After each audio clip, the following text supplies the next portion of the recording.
This is what it means to be constrained. र यहाँ चाहिँ विवश हुनु भन्ने कुराको अर्थ चाहिँ यस्तो हुन्छ।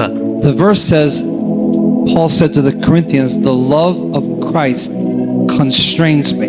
पावलले कोरिन्थीको मण्डलीलाई भने कि परमेश्वरको प्रेमले विवश पार्दछ। Many ambassadors, धेरै राजदूतहरू they don't really have their source of the love of God. परमेश्वरबाटको Premco स्रोत उनीहरूमा छैन। To be constrained by love, प्रेमबाट विवश हुनु भनेको I'll teach you a Greek word. म तपाईलाई ग्रीक शब्द सिकाउँछु। Soon echo. Can you say that? सुन आको के तपाईँ भन्न सक्नुहुन्छ? सुन आको। And it means यसको अर्थ चाहिँ I'm held on every side. म सम्पूर्ण कुराबाट समाइएको छु।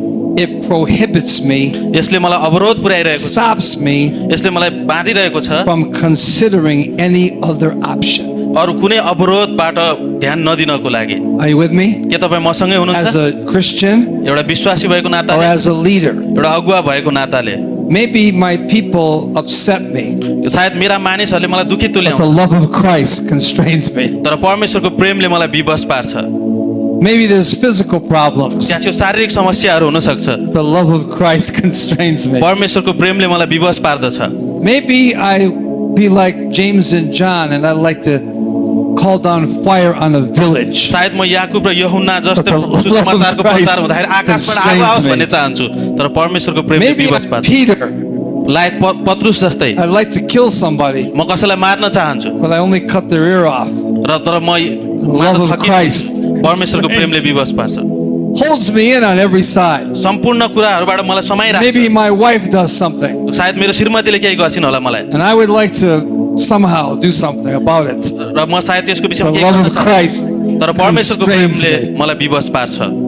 Maybe I don't like what the pastor preaches about. र मलाई पास्टरले प्रचार गरेको पनि मन नपर्न Sometimes. सक्छ कहिलेकाहीँ, The love of Christ तर परमेश्वरको प्रेमले constrains me, मलाई विवश पार्छ, holds me in on every side, सम्पूर्ण तरिकाबाट मलाई छेक्छ and prevents me र मलाई अवरोध गर्छ, from any other option. र अरू कुनै छनौट Thank you. गर्नुभन्दा पहिला। You may be seated. उहाँहरू बस्न सक्नुहुन्छ। This is a great verse. यो चाहिँ अद्भुत पद हो। Paul is speaking to the Corinthians, पावल चाहिँ कोरिन्थीहरूलाई बताउँदैछन्, and especially to leaders, र विशेष गरेर अगुवाहरूको निम्ति, because as leaders go, so go the church. र जसरी अगुवाहरू बढ्छन् त्यसरी नै मण्डली बढ्छ। And there were many things that were happening in Corinth. र कोरिन्थीमा चाहिँ धेरै यस्ता कुराहरू भइरहेका थिए। In the first epistle, 1 Corinthians 1, पहिलो कोरिन्थी 1 अध्याय पहिलो पत्रमा there were so many problems. त्यहाँ चाहिँ धेरै समस्याहरू थिए। There was division, त्यहाँ चाहिँ विभाजन थियो, wrong preaching. त्यहाँ चाहिँ खराब सन्देश प्रचार गरिएको थियो। They were even judging the apostle Paul. उनीहरूले प्रेरित पावलको पनि न्याय गरिरहेका थिए। A man was sleeping with his father's wife. र एउटा मानिस चाहिँ आफ्नो पिताको श्रीमतीसँग सँगै जिरहेको थियो। There was jealousy and envy. त्यहाँ छेउ डाहा र कलहहरू थियो। Some were drinking at the communion feast. कतिपयजना प्रभु भोजमा पिइरहेका थिए। They were not acting like brothers and sisters. They were not the body. उनीहरू शरीरको रूपमा एकअर्का प्रति दाजुभाइको प्रेममा थिएनन्। In all reality, there was very little love in the church. र त्यो मण्डलीमा चाहिँ अत्यन्तै थोरै प्रेम मात्र थियो। So here comes Paul र यहाँ छेउ पावल छन् with a message सन्देश सहित about the love of Christ. परमेश्वरको प्रेमको विषयमा And he ख्रीष्टको प्रेम। says it holds me in on every side. र उसले भन्छन् कि मलाई सम्पूर्ण तरिकाबाट यसले There'll be राखिराख्छ। many temptations to a believer, विश्वासीको निम्ति धेरै परीक्षाहरू हुन्छन्, many trials, धेरै समस्याहरू, many त्यहाँ difficulties. चाहिँ धेरै अप्ठ्याराहरू, And there can be a tendency to think incorrectly. र त्यहाँ छेउ कहिलेकाहीँ चाहिँ एकदम सही रूपले सोच्नको निम्ति अर्कै हुन सक्छ। But when I have a wrong thought, जब मसँग खराब सोचहरू हुन्छ, even though I have it, र जब कि मसँग छ, God परमेश्वरले can constrain me, मलाई विवश पार्नुहुन्छ change my thinking. र मेरो सोचलाई परिवर्तन गरिदिनु। Are you with me? के तपाईँ मसँगै हुनुहुन्छ? My name is Joseph. मेरो नाम चाहिँ Yakub, My brother sold me मलाई चाहिँ बेचे मेरा दाजुभाइहरूले योसेफलाई, into Egypt. र उनी चाहिँ मिस्रमा गए।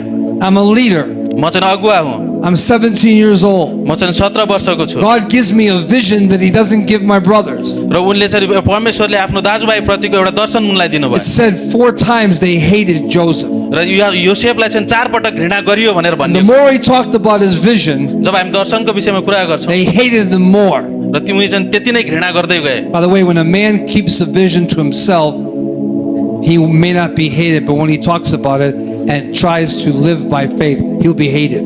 र जब कुनै मानिससँग विश्वासको दर्शन हुन्छ भने र उसले बाहिर ल्याउँदैन अथवा ल्याउँछ भने सायद उसलाई धेरै अवरोधहरू आउन सक्छ। Now, Joseph could have got revenge. सायद योसेफले त्यहाँ चाहिँ बदला लिन सक्थे। He rose to being leader of Egypt. उनी चाहिँ मिश्रको अगुवापनमा माथि गएका थिए। They came down looking for food. उनी अनि उनका दाजुभाइ चाहिँ खानाको निम्ति तल आए But मिश्रमा। this is what he said. उनले यो बताए त्यहाँ छेउ, You didn't sell me.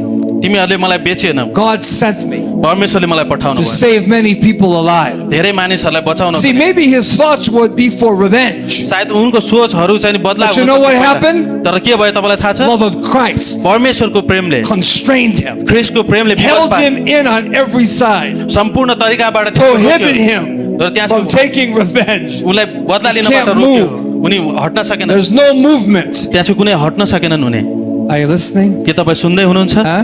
हो, He said, You didn't sell me.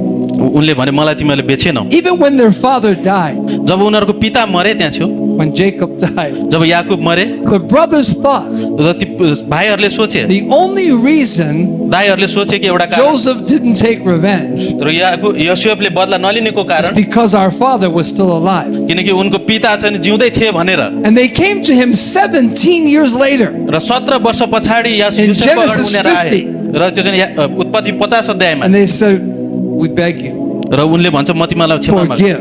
मलाई हामीलाई क्षमा गर। Joseph was broken. योसेफ चाहिँ त्यहाँ चाहिँ तोडिए। Don't you understand? के तिमीले बुझ्दैनौ र? You didn't sell me.